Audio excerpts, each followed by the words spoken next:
5e partie, Saqqara, le sanctuaire de cristal.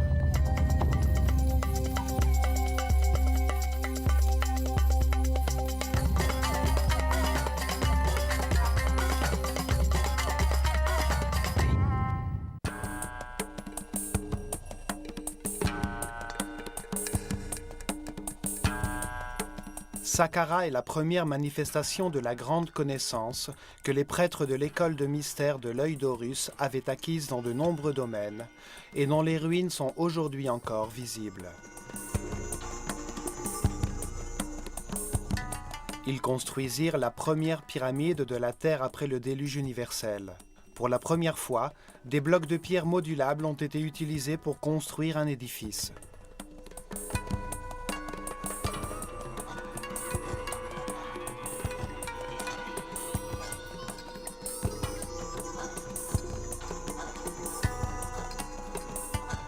Des hiéroglyphes, composant les premiers textes religieux de l'histoire, ont été gravés sur les murs. À Saqqara, les Égyptiens creusèrent un dédale de galeries souterraines de 12 étages de profondeur. Ces chambres et ces vestibules ont été décorés avec les premières tuiles en céramique produites par l'homme. Plus de 40 000 urnes, vases et tasses en albâtre ont été retrouvées dans ces pièces. À quoi pouvaient-ils servir? Pourquoi les Égyptiens ont-ils travaillé si durement pour creuser des tunnels, des chambres et des halls à 30 mètres en dessous du sol?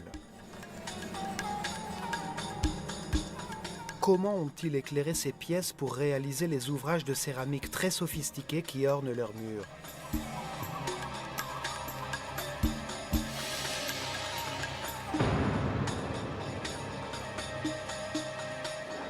Pourquoi ont-ils bâti au niveau du sol d'imposantes masses de pierre qui ne semblent avoir eu aucune utilité? Quel avantage pouvait avoir une société de 4 millions d'individus à tailler et à déplacer plus d'1 million de tonnes de pierre pour construire un ensemble architectural si raffiné?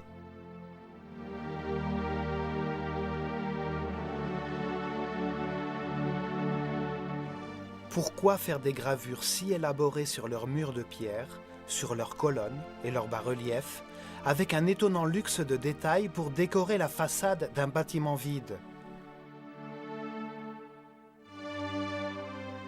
Comment des savoir-faire artistiques si développés auraient-ils pu aller de pair avec une telle irrationalité? Saqqara est l'un des plus grands mystères de l'Égypte. Son histoire révèle les réponses les plus incroyables, à commencer par le génie polymorphe, le personnage fabuleux qui l'a conçu et qui a dirigé sa construction. L'architecte Imhotep, dont le nom signifie l'homme sage qui entre dans la paix, le grand prêtre de l'école de mystère de l'œil d'Horus, a joué un rôle important dans l'histoire de l'homme. Premier ministre, vizir et le chancelier du pharaon Djéser, qui appartenait à la 3e dynastie et qui régna vers l'an 2800 avant Jésus-Christ.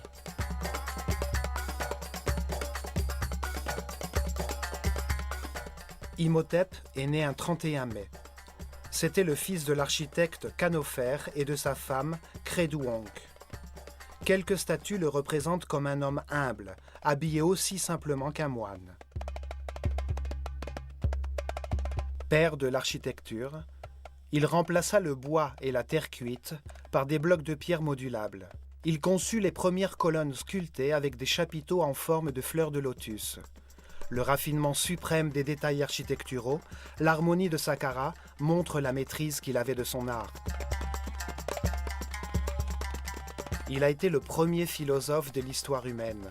Il s'est consacré à la réflexion et à l'analyse des concepts fondamentaux comme l'espace, le temps, le volume, la nature de la maladie, l'existence de Dieu et l'immortalité.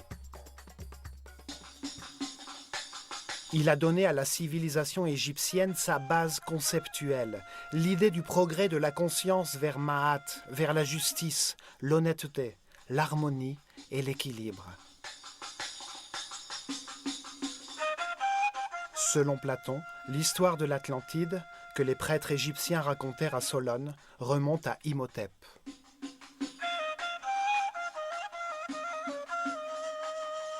Astrologue et astronome, il a réalisé la première transcription graphique de la sphère céleste et il a dessiné les premières cartes des constellations.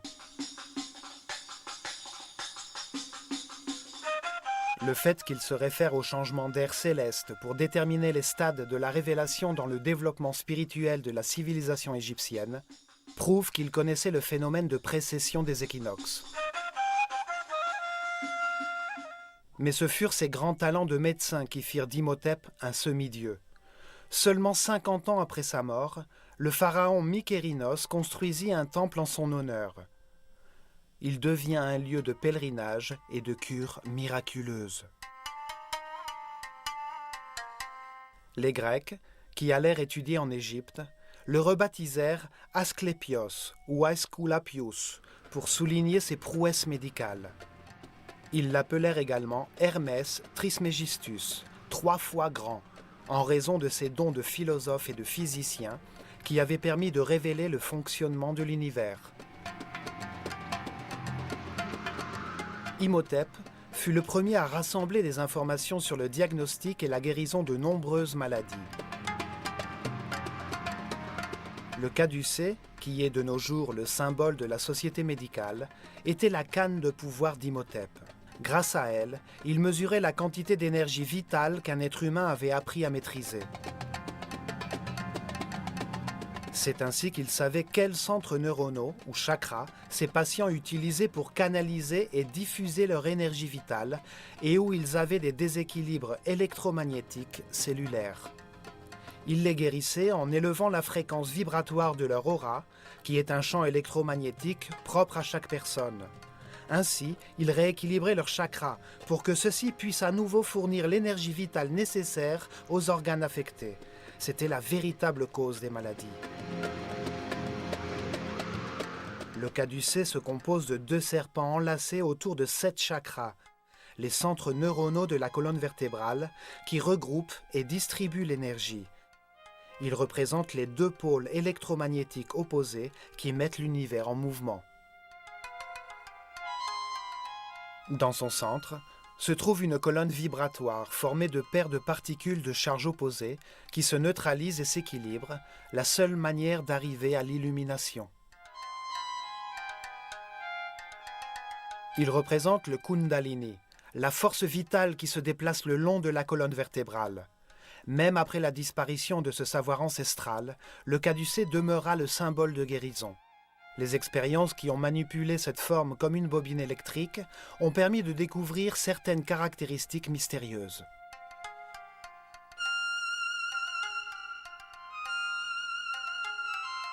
Au passage du courant électrique, aucun champ de force n'est détectable, bien que ses effets soient visibles, puisque le courant résonne dans toutes les fréquences et les longueurs d'onde. Le caducée pouvait être utilisé pour envoyer et recevoir des signaux radioélectriques en alignant ses 2 branches de fer, comme s'il envoyait des signaux laser. Le papyrus médical d'Hébert montre comment Imhotep a combiné la magie et la médecine. Ses antidotes et ses formules curatives font appel à des prières et à des charmes, car il estimait que la médecine ne pouvait pas guérir sans le pouvoir conféré par l'énergie de mots. Pendant des milliers d'années, ses écrits et ses enseignements se sont secrètement transmis de génération en génération. Ils ont servi de fondement à la réflexion des gnostiques, des templiers, des illuminati, des rosicruciens et des francs-maçons. Les Grecs les ont appelés les principes hermétiques. Imhotep les a inscrits sur plusieurs papyrus et tablettes pour la postérité. L'un d'entre eux, le Kybalion, parle des 7 principes essentiels de l'univers. Il y déclare que l'univers existe par l'Esprit de Dieu, que chaque homme est une de ses pensées et qu'il possède la capacité de penser à son tour, que la réalité est un grand système dont tous les éléments sont doués de conscience et sont reliés entre eux. Imhotep était un maître de la connaissance. Il a enseigné l'écriture des hiéroglyphes et la gravure sur pierre pour composer les premiers textes religieux de l'histoire. C'est pourquoi il est associé à Thoth, le Néther, ou principe divin, représenté par un homme à tête d'ibis qui symbolise le mot divin, le verbe créateur.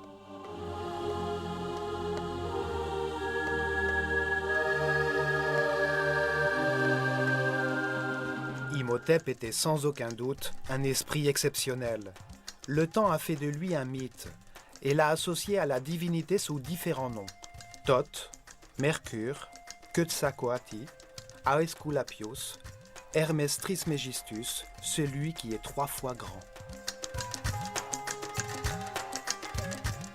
Le terme hermétique devient synonyme de sagesse secrète, celle qui était autrefois dans les esprits des prêtres de l'œil d'Horus, dont l'un des premiers grands prêtres fut Imhotep, le sage qui entre dans la paix.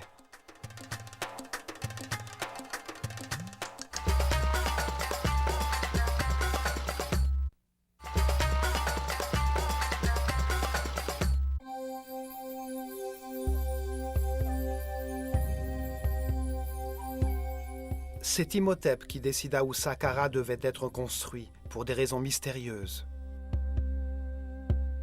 Le site se trouve entre le 31e et 32e degré de longitude est et entre le 29e et 30e degré de latitude nord, dans la seule région d'Égypte où allaient être construites des pyramides dans les 400 ans à venir.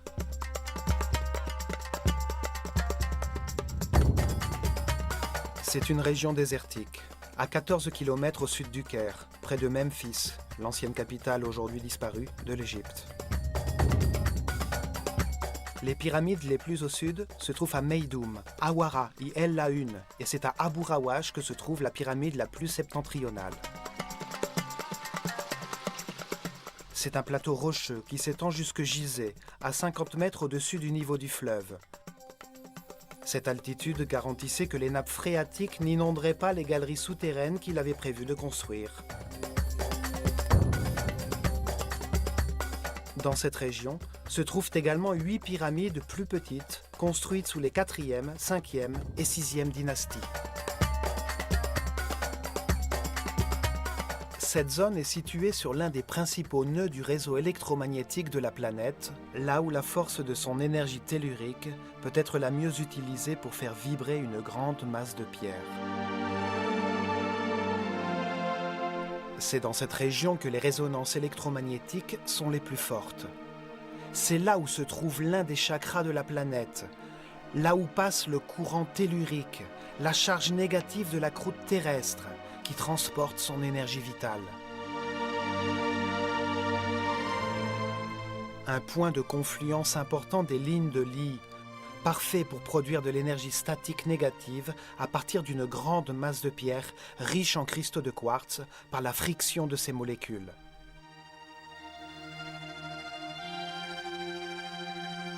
L'atmosphère dans cette région est chargée de 500 volts par mètre carré de courant positif, soit 5 fois la charge normale.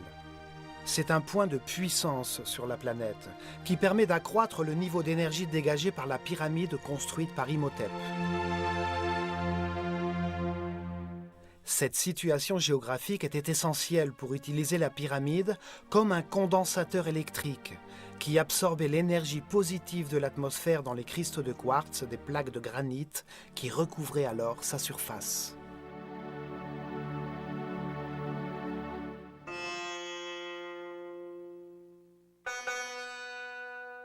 Saqqara signifie « celui qui ouvre et montre le chemin ».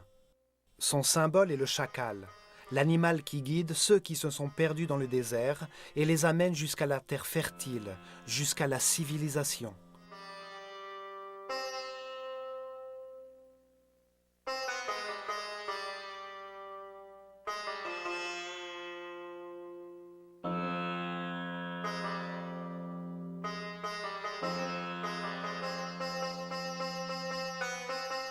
De loin, la première chose que l'on pouvait voir était la pyramide blanche, derrière un très long mur, le premier à être construit par l'homme avec des blocs de granit taillés, ornés de somptueux bas-reliefs et de linteaux.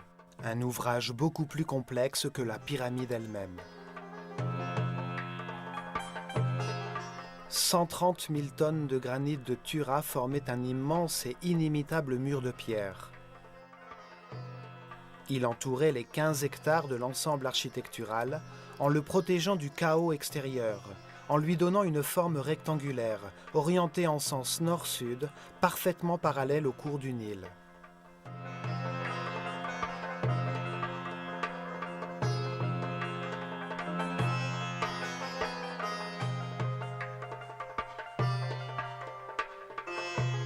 Le mur faisait 10 mètres de haut, comme un bâtiment moderne de 4 étages, 550 mètres de long, soit plus de 5 pâtés de maisons, sur une ligne droite allant du nord au sud.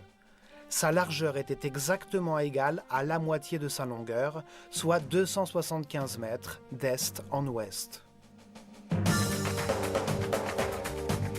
Ce mur était la première composante du mécanisme quantique conçu par Imhotep à Saqqara. L'ensemble architectural dans son intégralité ressemblait à un gigantesque circuit électrique, fait en pierre et à grande échelle. Le mur réagissait comme une ceinture électromagnétique qui isolait le tout, en fermant et en protégeant le circuit. Il n'y avait pas besoin de fils électriques, mais seulement d'une forte densité de cristaux de quartz dans les molécules de la matière qui le formaient. Le granit de Tura, une carrière proche de Saqqara, contient beaucoup de quartz. Les molécules de quartz sont constituées de tétraèdres, une des 5 formes fondamentales qui composent la matière, les solides platoniciens. Les vibrations de la planète provoquent des frictions entre les faces du tétraèdre, ce qui produit une charge électrique. Les 85 000 mètres cubes du mur de granit contenaient un grand nombre de cristaux de quartz, qui produisaient un puissant champ de force électromagnétique, un signal radioélectrique constant. Le mur fait partie d'un complexe permettant de concentrer de l'énergie électromagnétique, et dont le centre était la pyramide de 66 mètres de haut qui le dominait.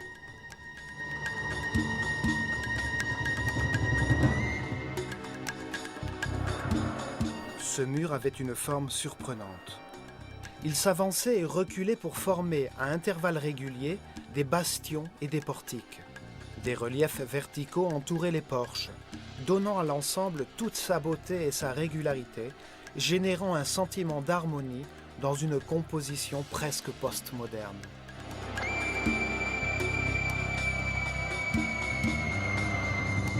Depuis les créneaux situés en haut du mur, et auxquels on accédait par des escaliers placés à intervalles réguliers, on pouvait voir le paysage alentour, ainsi que l'impressionnante pyramide à étages.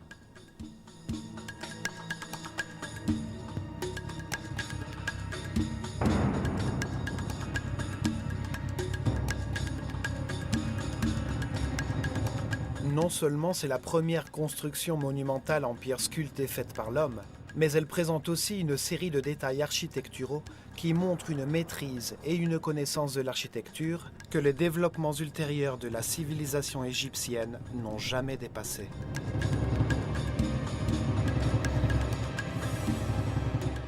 Il y avait 15 porches identiques, mais seulement l'un d'eux, situé dans l'angle sud-est de l'énorme rectangle, avait une vraie porte. Il s'ouvrait sur un couloir étroit, par lequel ne pouvait entrer qu'un seul visiteur à la fois, pour pénétrer dans le sanctuaire de Saqqara. La voie de l'amélioration spirituelle est individuelle et inimitable. Personne ne peut évoluer à la place de quelqu'un d'autre. C'est pour cette raison qu'une seule personne à la fois pouvait entrer à Saqqara.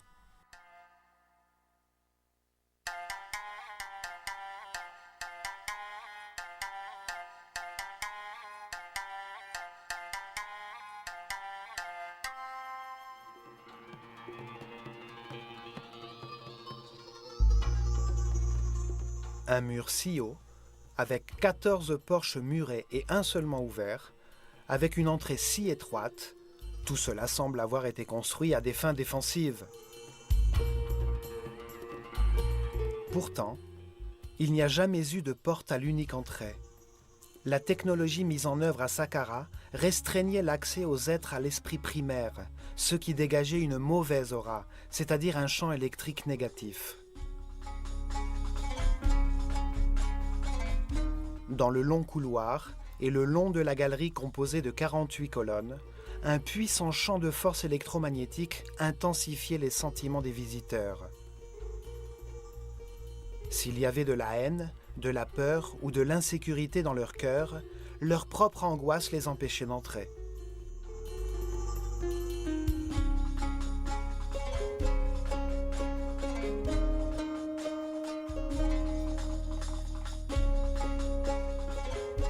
Seules les âmes pures pouvaient entrer à Saqqara, lorsque s'y trouvait le sanctuaire de l'école de mystère de l'œil d'Horus. L'imposante galerie aligne 48 colonnes. Sa forme ésotérique est la même que celle de l'ADN humain. 20 paires de colonnes accolées au mur, disposées en fonction du soleil, sur l'axe d'énergie, la spirale torsadée de la molécule.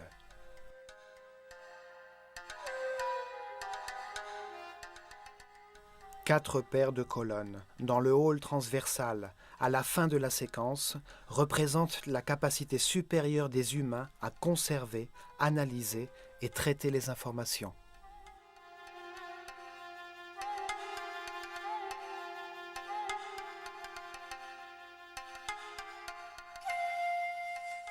Les colonnes, entièrement sculptées, de 7 mètres de haut, ont été placées selon certains principes architecturaux qui furent repris des milliers d'années plus tard dans le Parthénon grec.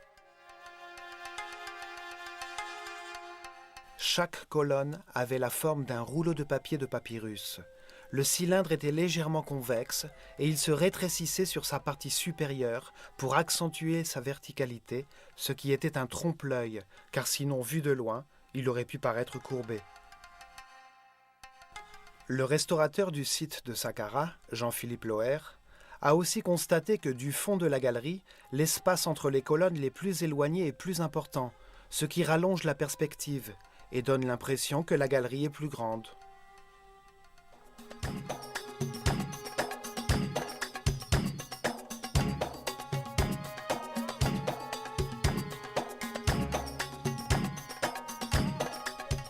Au bout de la galerie, nous arrivons au hall transversal, avec 8 colonnes reliées par des murets de pierre qui entourent la sortie vers la grande cour des serpents. La magnifique pyramide à étages brille au nord.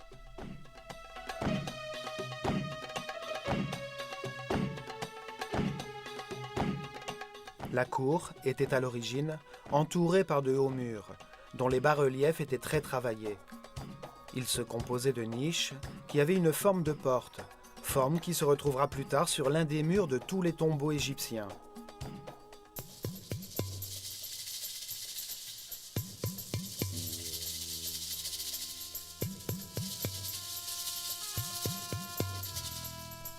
Chaque porte a été surmontée d'une frise horizontale décorée d'un cobra, le serpent sacré qui représente la dualité, avec sa langue fourchue et ses organes sexuels hermaphrodites.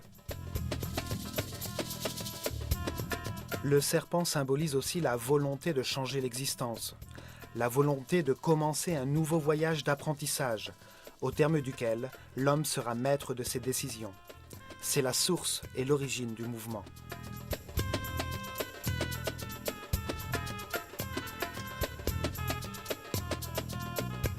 Beaucoup de cérémonies ont eu lieu dans cette cour, la plupart d'entre elles avec les disciples de l'école. Mais, une fois par an, le pharaon venait sur ce théâtre pour être couronné de nouveau par le grand prêtre de l'œil d'Horus, avec la couronne blanche et rouge qui symbolisait son pouvoir sur toute l'Égypte. À la 30e année de son règne, se tenait également une cérémonie de rénovation appelée Eb Sed. Durant cette cérémonie, le pharaon courait tout autour de la cour des serpents, avec pour unique parure les emblèmes de son pouvoir, afin de se renouveler conceptuellement et de montrer sa force, sa capacité à dominer le monde physique.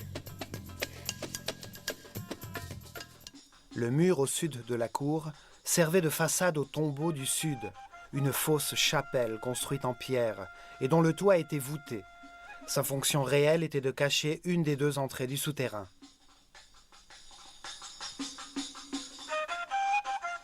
La chapelle se composait d'une petite pièce et menait au souterrain par un conduit vertical, loin de l'entrée à la pyramide. Des fouilles profondes ont permis de retrouver l'escalier par lequel on pouvait, à l'origine, accéder au souterrain. Les deux conduits verticaux de l'entrée, celui de la pyramide et celui de la chapelle sud, ont été retrouvés cachés sous des plaques de granit circulaires qui pesaient plus de 10 tonnes. La chapelle à la surface n'était qu'une façade. La vraie vie de Saqqara était souterraine. Par cette entrée du tombeau du sud, nous arrivons à des chambres souterraines et à des galeries. Nous trouvons un tunnel qui aboutit exactement sous l'entrée de la galerie hypostyle.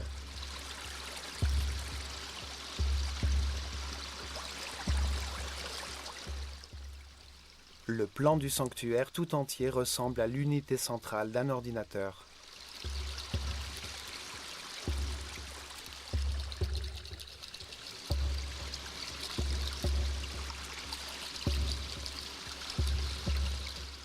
Saqqara fut la première pyramide expérimentale destinée à utiliser et à améliorer une technologie quantique qui devait permettre aux disciples de l'école de mystère de l'œil d'Horus d'atteindre la perfection spirituelle.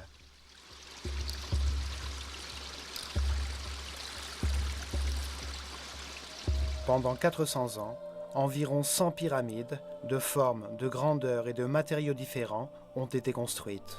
Leurs lignes ne cessèrent de s'améliorer jusqu'à la réalisation de la grande pyramide de Khéops. Les Égyptiens avaient hérité de la civilisation atlantidéenne la connaissance de la transformation des formes pyramidales monumentales en machines quantiques, capables de produire des colonnes ondulatoires stationnaires d'énergie qui permettaient d'élever la fréquence vibratoire des disciples d'Horus.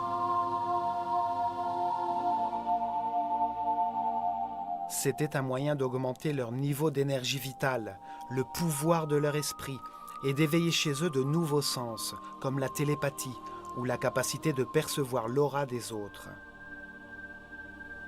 Ainsi, la conscience pouvait s'élever au-delà du temps et voir la chaîne de réincarnation déjà vécue.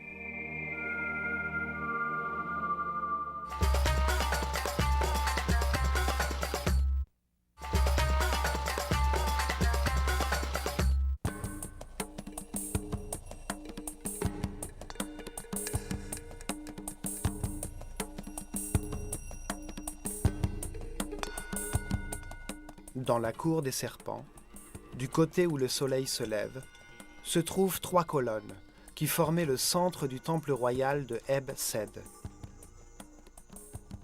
Un bâtiment occupé par le pharaon et les prêtres de l'œil d'Horus durant les cérémonies.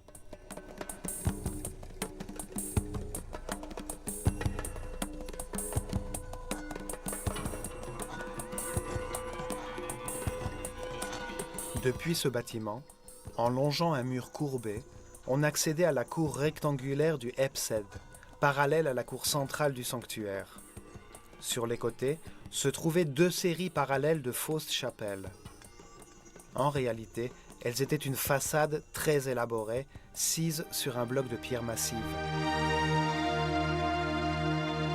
Chaque série se composait de 13 chapelles étranges et mystérieuses. Leurs murs n'abritaient aucun espace utile à l'intérieur. Elles formaient simplement une façade sophistiquée et scénographique, pleine d'élégants détails architecturaux. Leur forme dissimulait la vraie raison d'être du sanctuaire et de l'enchevêtrement complexe des chambres souterraines, des tunnels et des galeries, conçus comme un énorme circuit électrique pour produire un tourbillon électromagnétique.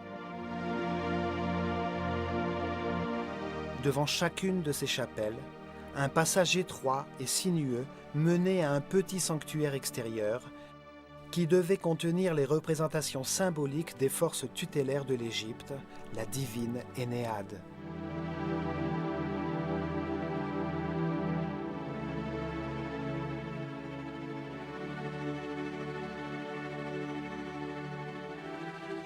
Les murs extérieurs étaient décorés de bas-reliefs qui entouraient de fausses fenêtres, de fausses portes, de fausses clôtures en bois et des colonnes à cannelures appelées jeds. En somme, un véritable décor entièrement sculpté dans la pierre. Au nord de la cour des fausses chapelles, à l'est de la pyramide à étages, se trouvent la maison du Sud et la maison du Nord. Deux constructions beaucoup plus grandes, mais tout aussi factices.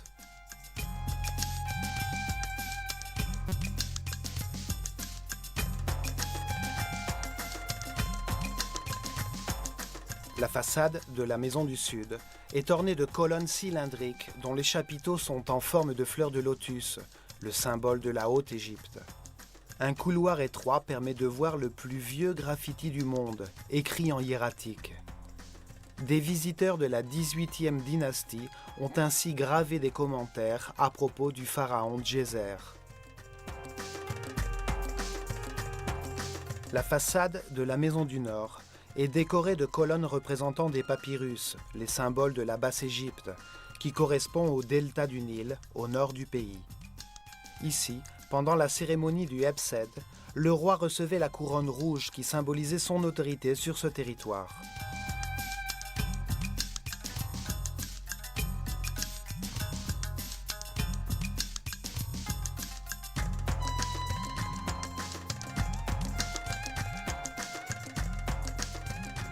Entre la maison du Nord et le temple funéraire de Djéser, se trouvait le Serdab, une petite chapelle avec 2 trous dans un de ses murs. À travers eux, une statue représentant le pharaon Djéser assis pouvait entrevoir la cour extérieure, tout en recevant le vent vivifiant du Nord.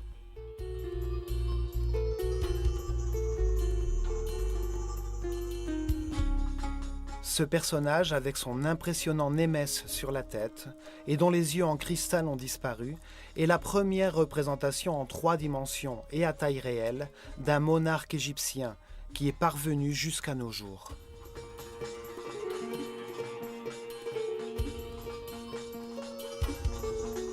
Durant des milliers d'années, il a contemplé la stupeur que les bâtiments factices de Saqqara ont provoquée chez ses visiteurs.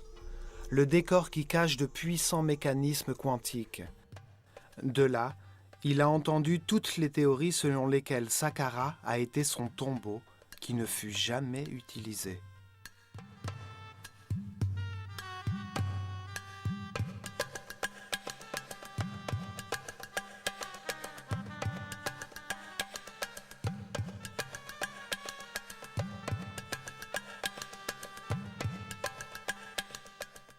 À côté, se trouvent les ruines du temple adjacent à la pyramide, dont l'unique accès, situé à l'est, menait à travers un dédale d'étroits couloirs à 2 cours ouvertes, dont l'une dissimulait la porte du vrai sanctuaire de Saqqara, enfoui dans les profondeurs de la terre.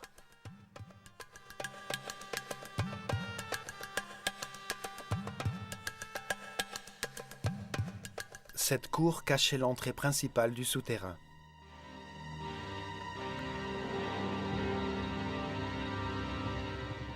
Ce modèle d'un temple contigu fut répété dans les pyramides qui ont été construites dans les années suivantes.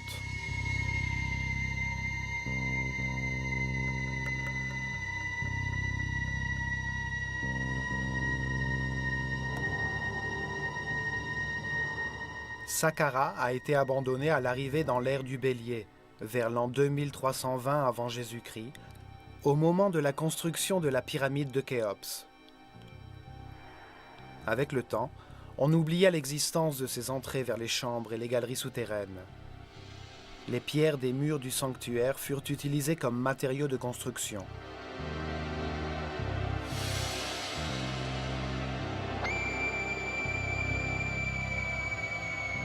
Dans les siècles qui suivirent, beaucoup de nobles firent construire leurs tombeaux dans ce lieu sacré.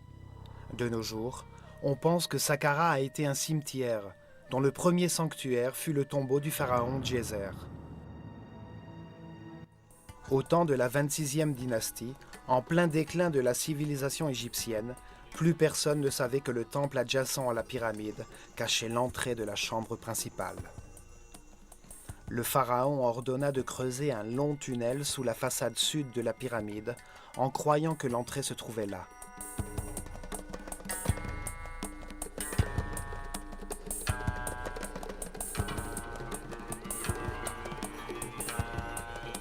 On creusa dans la roche, en laissant des colonnes de pierre pour éviter que le tunnel ne s'effondre.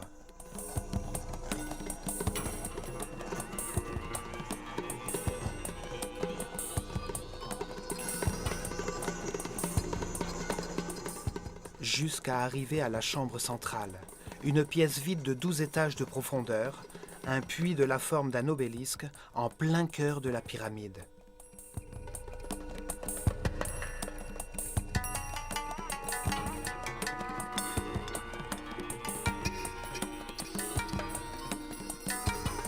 À partir de là, ils découvrirent que l'entrée se trouvait à l'origine sous la façade nord de la pyramide, et ils purent pénétrer dans tout le dédale des galeries souterraines.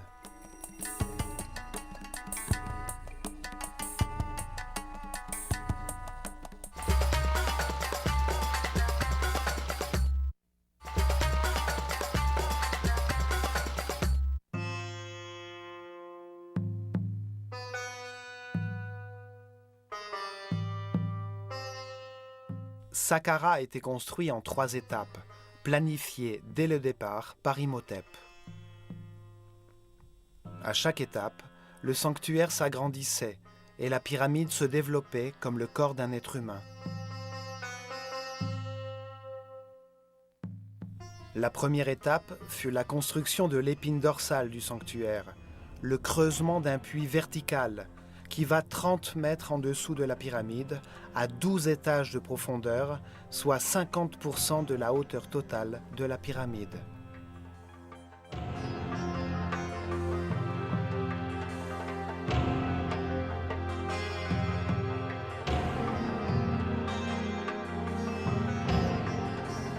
De là, ils ont creusé des centaines de mètres de tunnels, un labyrinthe de chambres et de galeries qui constituait une partie essentielle du système.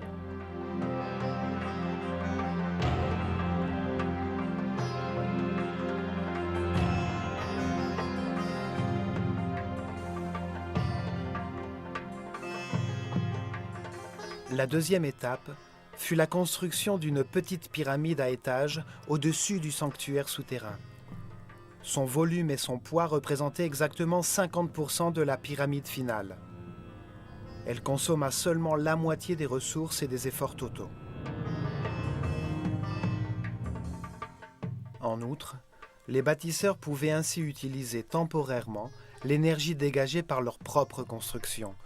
La charge électrique produite par la petite pyramide était utilisée pour créer des couloirs électromagnétiques qui facilitaient le transport des matériaux nécessaires à la construction du reste du sanctuaire.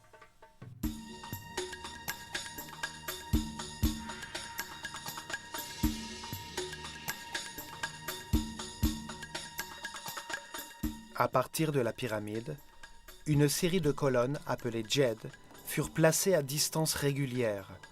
La charge d'ion négatif produite par la masse vibratoire de la pyramide circulait d'un pilier à l'autre.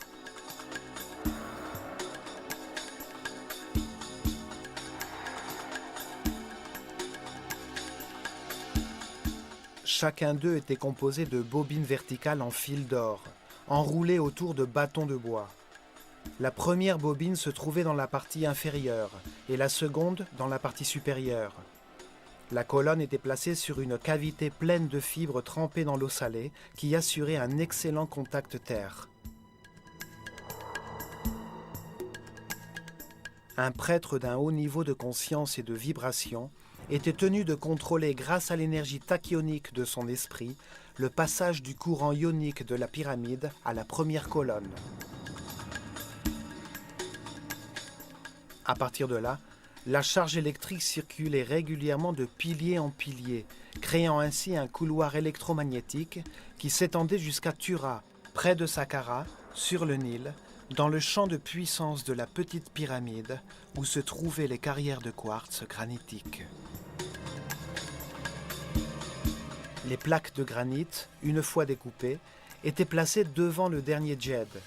Un prêtre les touchait alors avec sa canne, faisant ainsi circuler dans leurs molécules de quartz la même charge négative que celle du couloir. Les deux charges égales se repoussaient et le bloc se soulevait du sol. Le même principe est utilisé de nos jours par les trains à sustentation magnétique au Japon qui flottent sur un champ électromagnétique puissant de la même polarité que celle des wagons.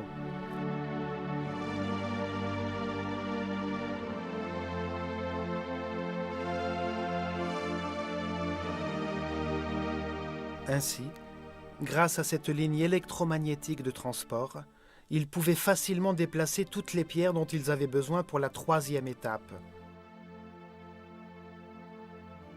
L'élargissement de la pyramide, avec 425 000 tonnes de pierres, et la construction des murs d'enceinte, avec 135 000 tonnes de granit.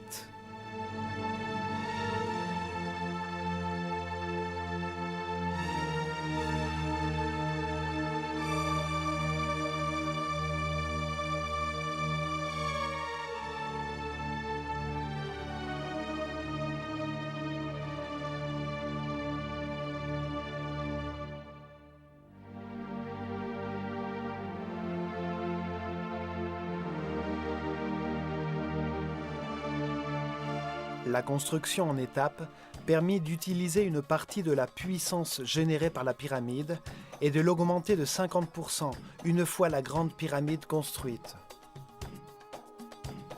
La puissance totale assurait la circulation du courant sur un couloir qui s'étendait jusqu'à Maïdoum, le point médian entre Saqqara et les carrières de granit rouge de la Haute-Égypte.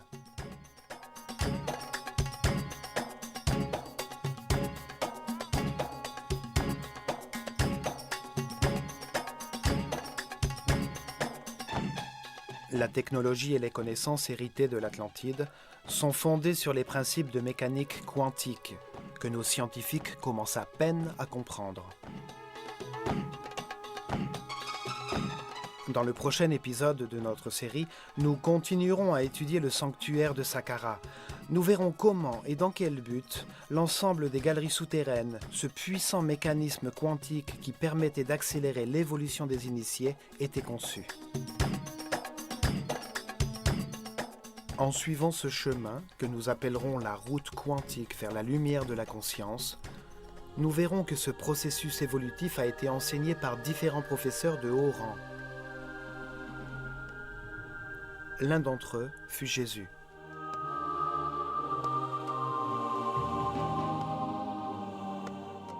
Il dit que si nous suivions la route vers la lumière et la vibration de l'amour, nous ferions encore de plus grandes choses. Il faisait allusion à l'utilisation des particules subatomiques de la lumière, l'énergie tachyonique, la force créatrice qui a mis cet univers en forme.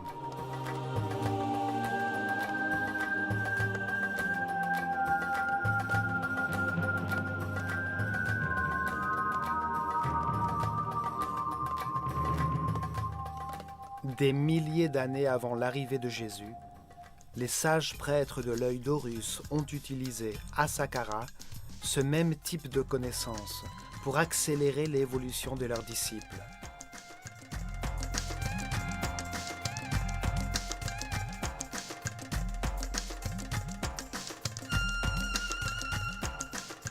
Ils ont construit d'imposantes formes pyramidales, des machines quantiques utilisées pour la production de colonnes énergétiques ondulatoires qu'ils utilisaient pour élever la fréquence vibratoire de leurs initiés.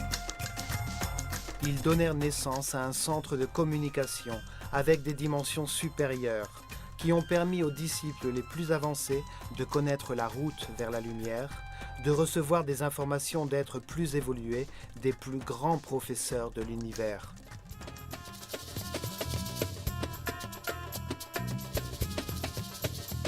Sur le plan physique, en construisant des couloirs électromagnétiques et en générant des effets de supraconductivité grâce à différents matériaux, ils ont facilité la construction de leurs temples, les livres vivants de l'école de mystère de l'œil d'Horus.